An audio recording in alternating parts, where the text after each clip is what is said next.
बेटा यहाँ बैठ, मैंने अभी अभी श्री कृष्ण को खिचड़ी का भोग लगाया है। ले खिचड़ी खा बेटा। पसंद आई खिचड़ी तुझे? और दूं? बस माँ, पूरा पेट भर गया, आनंद आ गया तुम्हारे हाथ की खिचड़ी खाकर। माँ, क्या मैं ये स्वादिष्ट खिचड़ी कल भी खाने आ सकता हूँ? कल ही क्यों बेटा, तू रोज मेरे पास खिचड़ी खाने आ जाया कर। कर्माबाई की कुटिया में उस बालक के रूप में स्वयं भगवान जगन्नाथ खिचड़ी खाने पधारे थे और अब रोजाना कर्माबाई जब भगवान कृष्ण को खिचड़ी का भोग लगाती, थोड़ी देर बाद वो बालक भी खिचड़ी खाने आ जाता। एक दिन कर्माबाई, भगवान को बिना स्नान किए भोग लगाना अच्छी बात नहीं। तुम रोजाना सुबह पहले स्नान आदि क्रियाएं करके विधि विधान से पूजा करके ही भगवान कृष्ण का भोग बनाया करो। ठीक है बाबा, अब मैं स्नान करके ही प्रभु का भोग बनाया करूंगी। साधु की बात मानकर कर्माबाई अगले दिन से स्नान करके पूजा के पश्चात भोग तैयार करती। इस कार्य में उन्हें बहुत देर हो जाती थी, पर वो बालक तो अपने समय पर ही खिचड़ी खाने आ जाता था। माँ खिचड़ी दो ना, जल्दी दो, मुझे बहुत भूख लगी है माँ। थोड़ी देर रुक बेटा, अभी देती हूँ। अब तो बालक रूपी भगवान जगन्नाथ जल्दी जल्दी खिचड़ी खाकर बिना हाथ मुंह साफ किए भाग जाते थे। उन्हीं दिनों मंदिर के पुजारी जो काफी समय से मंदिर में सेवा कर रहे थे, ये जगन्नाथ भगवान के मुख पर खिचड़ी कैसे? मंदिर में तो काफी दिनों से खिचड़ी का भोग नहीं लगा, फिर ये भगवान के मुख पर खिचड़ी कैसे? हे प्रभु, ये कैसी लीला है आपकी?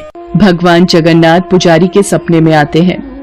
मेरी भक्त कर्माबाई जो जगन्नाथपुरी में ही रहती है, वो बहुत ही प्रेम भाव से सुबह उठकर बाजरे की खिचड़ी का भोग लगाती है।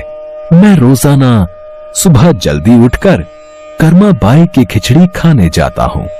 मुझे कर्माबाई के हाथ की खिचड़ी बहुत पसंद है, पर एक साधु ने उसके पास आकर सुबह स्नान और पूजा के बाद विधि विधान से भोग लगाने का बोल दिया है। अब कर्माबाई स्नान और पूजा के बाद भोग लगाकर मुझे खिचड़ी देती हैं। इन सब कार्यों में बहुत देर लग जाती है। मुझे बहुत तेज भूख लगती है। भक्तगण मेरा इंतजार कर रहे होते हैं, इसलिए जल्दी जल्दी खिचड़ी खाकर मैं बिना मुंह हाथ धोए वापस लौट आता हूँ। भगवान जगन्नाथ की अद्भुत बातों को स्वप्न में सुनकर पुरोहित जी हर जगह उस साधु की खोज करवाते हैं और उसे बुलाकर सारी बात बताते हैं। साधु घबरा जाता है और कर्माबाई के पास जाता है।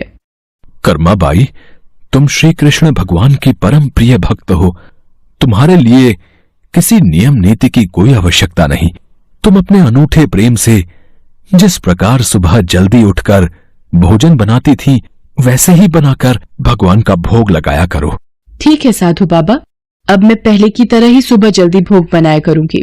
अब कर्माबाई फिर से पहले की तरह भगवान कृष्ण को भोग लगाकर उस बालक को बड़े प्रेम पूर्वक खिचड़ी खाने को देती थी।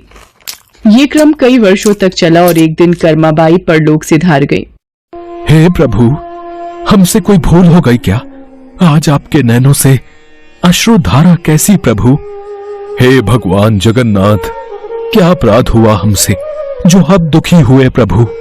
उसी रात भगवान जगन्नाथ राजा और पुजारी के स्वप्न में आते हैं और बताते हैं कि उनकी भक्त कर्माबाई इस लोक से विदा होकर भगवान में विलीन हो गई हैं। अब उन्हें सुबह सवेरे बाजरे की खिचड़ी कौन खिलाएगा, यही उन्हें दुख है। अगले दिन पुजारी जी, जो स्वप्न आपने देखा वही स्वप्न मुझे दिखाई दिया। भगवान जगन्नाथ की प्रिय भक्त कर्माबाई अब इस लोक से विदा हो गई है। मैं चाहता हूँ आज से हर सुबह भगवान जगन्नाथ को कर्माबाई के नाम से बनाई बाजरे की खिचड़ी का भोग लगा करेगा, जिससे भगवान को कर्माबाई की कमी न महसूस हो। जी महाराज, अब से ऐसा ही होगा। उस दिन के बाद से कहते हैं कि भगवान जगन्नाथ को हर सुबह बाजरे की खिचड़ी का भोग लगाया जाता है। कर्माबाई के नाम की बाजरे की खिचड़ी के भोग से आज भी इस प्रथा को निभाया जा रहा है।